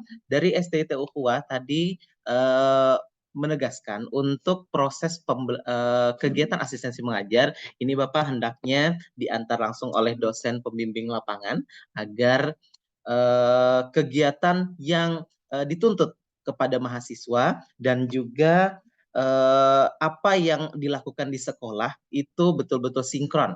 Nantinya terjadi interaksi yang baik antara guru pamong, kepala sekolah, dosen pembimbing lapangan, dan juga mahasiswa. Kemudian yang berikutnya dari TK Madinatul Ramlah, tadi ada berbagai macam aspek perkembangan yang harus dilakukan kepada anak usia dini. Ada 6 aspek perkembangan. Nah, apakah nantinya ketika di TK, mahasiswa ini harus bisa praktik di semua aspek perkembangan atau mungkin di beberapa saja yang dibebankan kepada mahasiswa. Seperti itu Bapak. Kemudian dari SDN Surgi Mufti 1 tadi Ibu Luki menyampaikan apakah pembekalan yang diberikan kepada mahasiswa sudah mencakup pada kurikulum Merdeka dan juga kurikulum 2013 karena saat ini di SDN Surgi Mufti 1 sedang menerapkan dua kurikulum yakni transisi antara kurikulum 2013 dan juga kurikulum Merdeka. Kami persilakan kepada Bapak Profesor Dr. Andes Ahmad Sudarsyah MPD PhD untuk memberikan tanggapan. Baik, terima kasih Pak Agus dan Bapak Ibu yang tadi berpartisipasi untuk memberikan pertanyaan. Mohon maaf saya ini pindah laptop karena laptop saya lupa mengisi baterainya, ternyata habis. Yang pertama tadi tentang dosen pengantar ya. Memang kami mewajibkan semua dosen untuk mengantar langsung kepada sekolah-sekolah yang akan dituju. Dan itu memang salah satu tugas wajib yang kami berikan. Tapi memang kadang ada benturan yang jadwal yang tidak bisa dihindari. Gitu.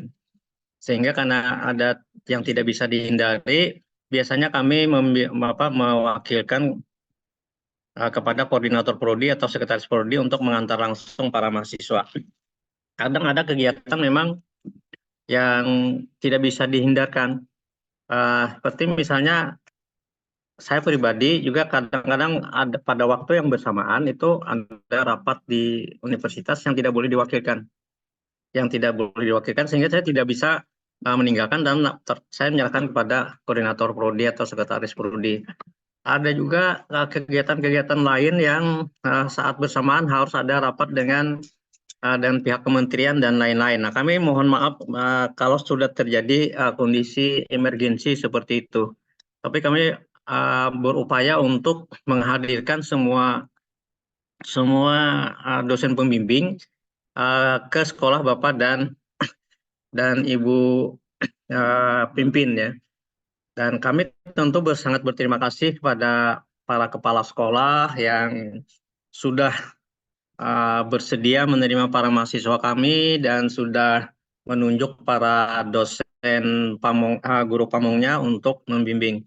Karena kita bersama-sama untuk menyiapkan calon-calon pendidik yang hebat untuk masa depan Indonesia. Mudah-mudahan itu juga menjadi perbaikan terhadap kualitas sumber daya manusia, khususnya kita di Kalimantan Selatan. Itu Pak dari SD IT 2 tadi ya, Uhwah ya, SD Uhwah di 2. Yang kedua dari SD apa tadi tentang kurikulum ya, Surgi Mukti 1, bahwa apakah kurikulum ini yang digunakan Merdeka atau 13 gitu ya. Apakah mahasiswa itu sudah disiapkan? Pada saat pembekalan kami memang dua-duanya kami sampaikan kepada mahasiswa apa kurikulum Merdeka, bagaimana kurikulum Merdeka, apa kurikulum 13 dan bagaimana kurikulum 13 yang digunakan. Tapi catatan kami adalah ya, yang perlu kami tekankan, catatan kami adalah mahasiswa harus menyesuaikan dengan kondisi dan situasi sekolah masing-masing. Jadi kalau di sekolah itu menggunakan 13, maka mahasiswa akan melakukan sesuai dengan apa yang ada di sekolah. Kalau di sekolah itu menggunakan Merdeka, maka mahasiswa diwajibkan menggunakan Merdeka. Jadi dalam pembekalan kami sudah menyampaikan hal-hal seperti itu. Tetapi memang kita sadari Bapak dan Ibu sekalian, tidak semua mahasiswa itu mampu menyerap apa yang kita sampaikan. Bisa jadi dia datang ke sekolah, itu ternyata dia tidak paham utuh tentang kurikulum Merdeka. Nah, sehingga seakan-akan kurikulumnya Merdeka, bungkusannya Merdeka, isinya 13. Atau dia tidak paham utuh tentang 13, tapi pahamnya tentang Merdeka. Sehingga bungkusannya 13, isinya Merdeka. Itu bisa terjadi seperti itu. Nah, dalam kondisi seperti itulah kami berharap kita bersama-sama untuk membentuk kemampuan mahasiswa ini agar apa yang kita inginkan itu bisa tercapai. Mereka paham tentang kurikulum Merdeka, mereka paham juga tentang 2013. Atau mungkin nanti ke depan 2025 itu kurikulum apalagi yang lahir itu kita tidak tahu lagi. Itu juga persiapan karena setiap kali kalau terjadi perubahan kurikulum yang berubah kan tidak substansi konten, tetapi yang banyak berubah adalah pada strateginya. Nah, sehingga substansi konten itu dari kurikulum 66 atau 67 itu sampai sekarang tuh konten sebenarnya tidak banyak berubah. Yang berubah adalah strategi.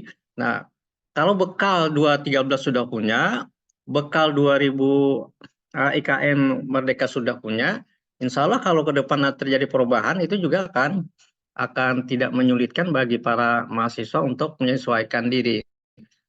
Pendidikan itu kebanyakan menyiapkan bekal, bukan menyiapkan nasi yang siap dimakan.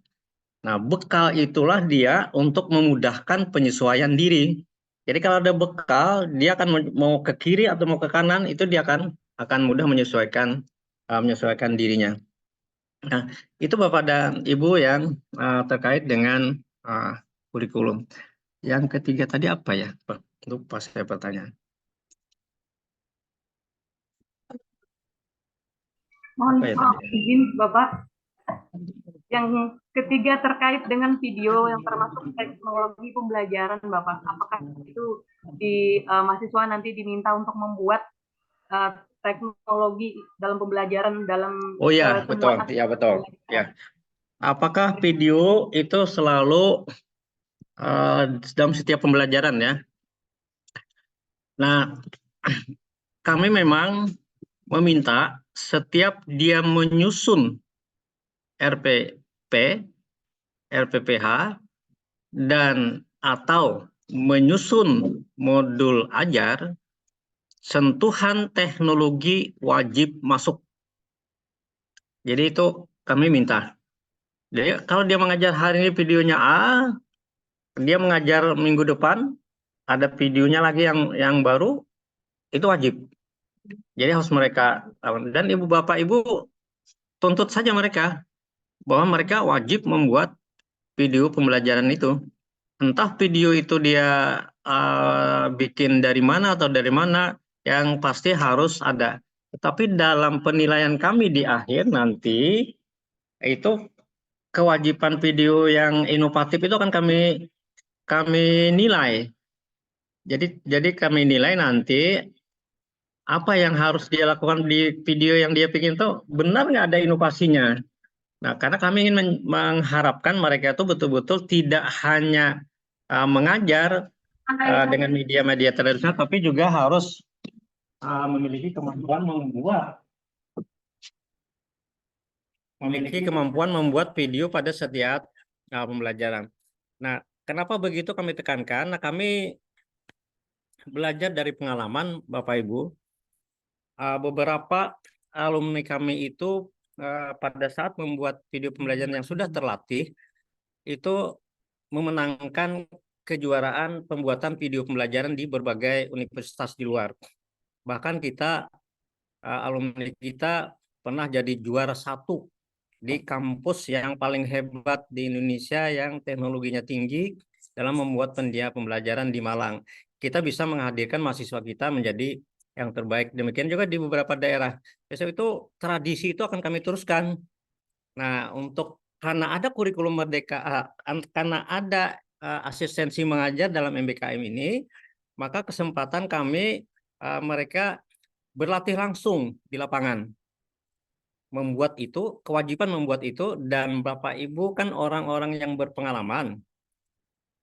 Dan saya yakin kepala sekolah memilih Bapak Ibu sebagai guru pamong itu adalah karena the best teachers Bapak dan Ibu sekalian. Nah, pengalaman yang the best itu yang kami harapkan dituangkan kepada mahasiswa kami untuk mereka mampu membuat sentuhan teknologi dalam setiap proses pembelajaran yang mereka lakukan. Dan itu akan menjadi culture, menjadi budaya mereka dalam mengajar, dimanapun mereka mengajar, kapanpun mereka mengajar, dalam kondisi apapun mereka mengajar, mereka mampu meramu teknologi itu ke dalam suatu proses pembelajaran yang bermakna bagi dunia pendidikan, khususnya untuk para peserta didik, anak-anak kita, adik-adik kita atau cucu-cucu kita di PAUD gitu. Kira itu ya, Ibu siapa tadi terakhir. Silakan Pak Agus, saya kembalikan ke Pak Agus. Baik Bapak dan Ibu, kami masih membuka kesempatan bagi Bapak dan Ibu yang barangkali masih ada yang ingin ditanyakan atau ada hal-hal yang ingin disampaikan. Kami persilakan kepada Bapak dan Ibu Kepala Sekolah dan Guru Pamong. Barangkali dari Bapak dan Ibu dosen pembimbing lapangan. Silakan Ibu Profesor Dr. Haja Darmiati. Terima kasih Pak Agus ya. Assalamualaikum warahmatullahi wabarakatuh. Waalaikumsalam warahmatullahi wabarakatuh. Di sini kami ingin ya mungkin minta penjelasan ya, karena tugas mahasiswa ke lapangan itu kan bukan hanya pembelajaran tetapi juga di administrasi kalau tidak salah ada ya. Nah, mungkin dapat dijelaskan kepada kami atau kami tadi kurang menyimak ya apa yang disampaikan, berapa lama kira-kira dia administrasinya dan dia ke pembelajarannya kayak gitu. Apakah ada batas atau ukuran tertentu? Ya, itu yang pertama. Kemudian yang terkait juga dengan kurikulum ya di sekolah, baik itu PAUD maupun juga yang SD ya. Kalau memang di sekolah itu melaksanakan ya kurikulum, terutama yang saya bimbing, saya harus menyesuaikan dengan kondisi yang ada di sekolah. Kalau dia pakai kurikulum Merdeka Belajar ya, pakai Merdeka Belajar, tapi kalau di sekolah masih menggunakan K13 itu juga kita sampaikan. Karena di dalam pembekalan kita juga memberikan contoh-contoh kayak gitu ya. Mana yang kurikulum Merdeka dan juga mana yang kurikulum 2013. Dan yang penting ya kita ya baik saya sebagai pembimbing, Ibu Pamung juga ya ada di sana yang selalu kita kontrol dan selalu kita awasi apa langkah-langkah yang harus dilaksanakan oleh anak ya. Karena ini perlu bimbingan nih ibu-ibu ya di sekolah, Bapak Ibu. Karena mungkin mereka belum terbiasa lagi ya menggunakan, tetapi secara teoritik dia sudah paham kayak gitu, insya Allah. Ya mungkin itu aja penjelasan dari kami. Baik, terima kasih banyak Ibu Profesor Dr. Hajah Darmiati, MPD. Masih kami buka satu kesempatan lagi bagi Bapak dan Ibu dari Kepala Sekolah atau Guru Pamong sebelum ditanggapi oleh narasumber kita. Baik, jika belum ada, kami persilahkan berkenan kepada Bapak Profesor Dr. Hadas Ahmad Sudansyah, MPD PhD, untuk dapat memberikan tanggapan dari apa yang sudah disampaikan oleh Ibu Darmiati tadi. Yang pertama tentang berapa lama kira-kira observasi kegiatan administrasi dan juga mahasiswa terlibat dalam kegiatan administrasi sekolah. Kemudian untuk kurikulum tadi, beliau akan menerapkan kurikulum yang disesuaikan dengan apa yang dilaksanakan di sekolah. Silakan Bapak. Baik, Pak Agus, terima kasih. Prof. Darmi, terima kasih. Yang pertama tentang kegiatan administrasi ya. Sebenarnya kalau kegiatan sekarang itu kan namanya asistensi mengajar ya. Jadi dominasi kegiatannya adalah mengajar. Tetapi dalam panduan kami juga sudah menyisipkan bahwa mahasiswa juga wajib melakukan kegiatan-kegiatan administrasi. Jadi kalau dalam satu minggu dia 2 hari mengajar, apalagi kalau hanya 1 hari, berarti ada 3 hari berikutnya yang kosong itu adalah melakukan kegiatan-kegiatan administrasi. Jadi antara administrasi dan mengajar itu dua-duanya berjalan bersamaan dalam kurun waktu yang ditentukan. Jadi tidak sebulan khusus tentang administrasi, lalu 3 bulan berikutnya tentang mengajar, tidak. Dua-duanya jalan secara bersamaan. Beda dengan waktu kita menyusun PPG, apalagi angkatan pertama berasrama, itu memang kita membagi 2. Yang bagian pertama 3 bulan kita khusus kepada kegiatan administrasi sekolah sampai kepada kepemimpinan sekolah. Lalu bagian kedua baru kita menyusun khusus tentang mengajar. Nah, asistensi mengajar ini dikasih nama sudah asistensi mengajar, jadi cenderung kepada kegiatan mengajar, tapi bukan meninggalkan kegiatan administrasi. Oleh sebab itu, dua-duanya jalan secara linear bersamaan dalam waktu yang bersamaan. Kalau dia tidak mengajar, maka dia boleh diwajibkan oleh sekolah untuk menyiapkan kegiatan-kegiatan yang diperlukan oleh sekolah terkait dengan administrasi. Salah satu contoh tahun lalu, mahasiswa saya membantu kegiatan perpustakaan sekolah. Jadi dia membantu memberikan nomor punggung buku. Kemudian menyusun buku berdasarkan klasifikasi DDC, DW Classification itu. Nah, akhirnya tersusun membantu itu. Tetapi mengajarnya tetap jalan. Ada lagi yang membantu penataan administrasi yang berkaitan dengan kesiswaan dan lain-lain. Silakan, itu kebutuhan sekolah apa gitu. Jadi kalau Bapak Ibu butuh di sekolah pengen coba bantu saya menata laboratorium sekolah mahasiswa, silakan. Dan mereka wajib melaporkan nanti ke pembimbing dan ke program studi. Kami sedang merancang aplikasi yang mahasiswa dan guru pamong atau kepala sekolah yang bisa langsung mengakses dan mengirim ke aplikasi kami, sehingga di aplikasi kami akan langsung terbaca dan nilainya langsung bisa terhitung, sehingga pada saat akhir kegiatan itu tanpa diminta lagi itu nilai akan bisa keluar. Nah, itu sedang kami rancang untuk kita mulai aplikasikan di semester ini. Mudah-mudahan si programmernya bisa menyiapkan dalam waktu singkat, karena membuat aplikasi itu kan perlu uji coba dan lain-lain. Apakah dia layak digunakan atau tidak, apakah dia aman digunakan atau dia tidak aman. Nah, itulah sebabnya yang kami sedang susun sekarang itu untuk menunjang tugas Bapak Ibu dosen dan tugas Bapak Ibu guru pamong di sekolah lebih mudah dibanding melakukan yang selama ini kan secara manual semua. Jadi kalau mengerjakan jadi lamban gitu, dan harus kirim sana kirim sini. Untung kalau yang dikirim itu sampai, tapi dengan menggunakan aplikasi itu pasti sampai, dan kami tidak akan bisa lagi mengotak-atik yang Bapak Ibu kirim. Karena semua begitu terupload di aplikasi itu kan tidak bisa diganggu gugat lagi.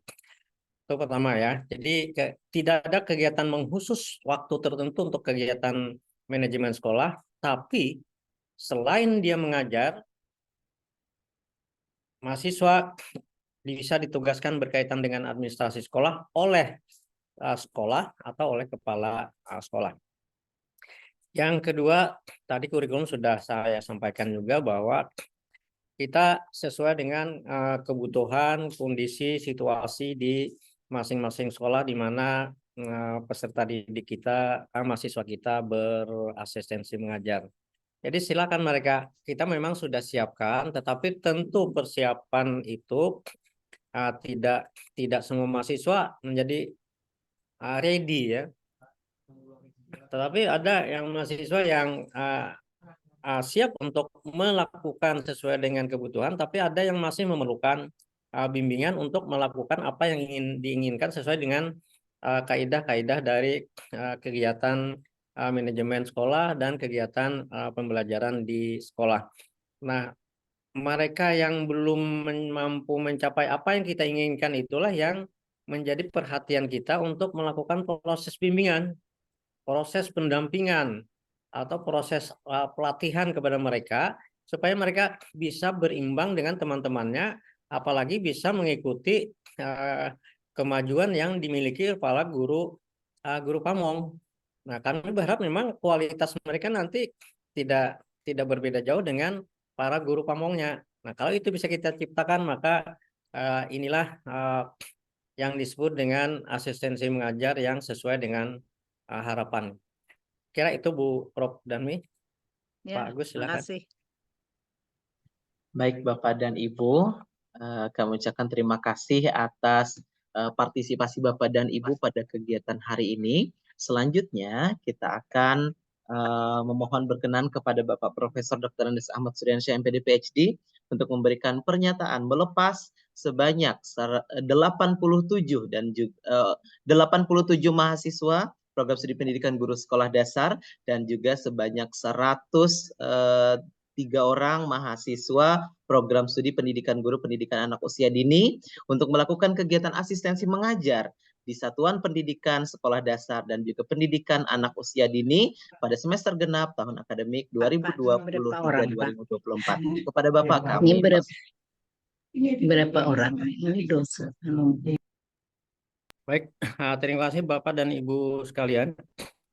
Yang pertama-tama saya atas nama Ketua Tim Pengembang Akademik dan Penjaminan Mutu di PGSD dan PG PAUD mengucapkan terima kasih yang sebesar-besarnya kepada para kepala sekolah yang telah berkenan menjadi mitra kami, menjadi partner kami dalam rangka mengembangkan program PGSD dan PG PAUD dalam rangka mengembangkan kemampuan dan keterampilan para mahasiswa kami sebagai persiapan untuk menjadi guru yang baik, guru yang hebat, guru yang profesional untuk masa depan bangsa dan tanah air kita, khususnya Kalimantan Selatan. Terima kasih yang sebesar-besarnya juga kami sampaikan pada Guru Pamong yang telah bersedia menjadi Guru Pamong sebagai mitra kami dalam memberikan pendidikan, pelatihan, bimbingan kepada para mahasiswa. Tentunya harapan kami kepada Bapak dan Ibu semua, jadikanlah mahasiswa kami sebagai teman Bapak Ibu, jadikanlah sebagai anak buah Bapak dan Ibu, dan jadikanlah sebagai siswa-siswa Ibu, Bapak dalam mendalami praktek-praktek terbaik dalam berperan sebagai seorang guru di sekolah. Kami berharap hal itu bisa terjadi kerjasama, jalinan komunikasi yang baik antara kita semua, sehingga proses pembelajaran mereka di asistensi mengajar ini dapat mencapai tujuan yang diinginkan, seperti diamanatkan oleh Pak Menteri dan Kebijakan Universitas. Pada hari ini kami secara resmi mengirimkan 87 orang mahasiswa dari pendidikan guru sekolah dasar dan 103 orang mahasiswa dari pendidikan guru pendidikan anak usia dini kepada Satuan Pendidikan PAUD dan sekolah-sekolah dasar yang telah ditentukan. Semoga kerjasama ini terus berlanjut ke depan dan kebersamaan kita dalam menghasilkan guru-guru yang hebat itu akan terus kita budayakan, dan suatu saat nanti kita akan menjadi satu lembaga pendidikan yang mampu menghasilkan pendidikan-pendidikan yang berkualitas dan mampu menghasilkan putra-putri Kalimantan Selatan yang hebat dan bisa melanjutkan ke pendidikan jenjang yang lebih tinggi secara baik, sehingga dapat bersaing dalam rangka menghadapi tantangan-tantangan pendidikan di masa yang akan datang. Sekali lagi kami berharap kerjasama ini dapat menciptakan budaya yang baik dalam menghasilkan kualitas lulusan yang baik. Terima kasih atas kesediaan Bapak dan Ibu sekalian. Terima kasih atas partisipasinya, dan mohon maaf kalau ada hal yang kurang berkenan dalam kesempatan ini. Wassalamualaikum warahmatullahi wabarakatuh. Waalaikumsalam warahmatullahi wabarakatuh. Bapak dan Ibu hadirin sekalian, kami mengaturkan terima kasih terkhusus kepada Ketua Tim Pengembang dan Penjamin Mutu Program Studi Pendidikan Guru Sekolah Dasar dan juga Program Studi Pendidikan Guru Pendidikan Anak Usia Dini beserta anggota. Kami aturkan terima kasih juga kepada Bapak dan Ibu dosen pembimbing lapangan, serta kami ucapkan terima kasih dan penghargaan yang setinggi-tingginya kepada seluruh kepala sekolah dasar dan juga taman kanak-kanak dan pendidikan anak usia dini, beserta guru pamong yang sudah bersedia menerima seluruh mahasiswa kami dalam program asistensi mengajar semester genap tahun akademik 2023-2024. Dan perlu kami informasikan bahwa proses pengantaran mahasiswa untuk PG PAUD akan berlangsung pada besok hari Rabu tanggal 24 Januari 2024, dan program studi pendidikan guru sekolah dasar akan diantar oleh seluruh dosen pembimbing lapangan pada hari Jumat tanggal 26 Januari 2024. Perbedaan tanggal ini Bapak dan Ibu dikarenakan adanya perbedaan memulai kegiatan pembekalan di antara program studi pendidikan guru sekolah dasar dan juga program studi pendidikan guru pendidikan anak usia dini. Dan mohon berkenan nantinya Bapak dan Ibu dapat menerima kami semua ketika proses pengantaran di hari Rabu dan juga hari Jumat. Kami aturkan terima kasih atas kehadiran Bapak dan Ibu sekalian dalam kegiatan pada hari ini. Besar harapan kita kegiatan asistensi mengajar PGSD dan juga PG PAUD dapat berjalan dengan lancar dan dapat memberikan kebermaknaan kepada seluruh mahasiswa. Dan besar harapan kita jalinan kerjasama antara seluruh sekolah mitra pendidikan anak usia dini, taman kanak-kanak, dan juga sekolah dasar dengan program studi pendidikan guru sekolah dasar dan program studi pendidikan guru pendidikan anak usia dini dapat terjalin semakin erat. Dan Bapak dan Ibu, kami juga memohon kesediaan Bapak dan Ibu dari kepala sekolah apabila nantinya kami memberikan penugasan kepada mahasiswa yang berkaitan dengan sekolah dasar dan juga taman kanak-kanak atau pendidikan anak usia dini dalam proses perkuliahan agar dapat diterima dan diberikan bekal kepada mereka. Kami mohon maaf apabila ada hal-hal yang kurang berkenan selama pelaksanaan kegiatan pada hari ini. Marilah kita bersama menutup acara pada hari ini dengan melafazkan hamdalah. Alhamdulillah. Terima kasih atas segala perhatian. Kami akhiri. Assalamualaikum warahmatullahi wabarakatuh. Waalaikumsalam warahmatullahi wabarakatuh.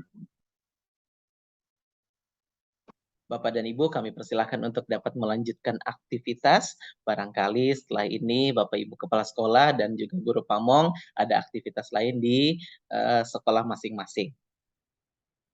Dan mahasiswa dari program studi PGSD dapat melanjutkan kegiatan pembekalan. Terima kasih.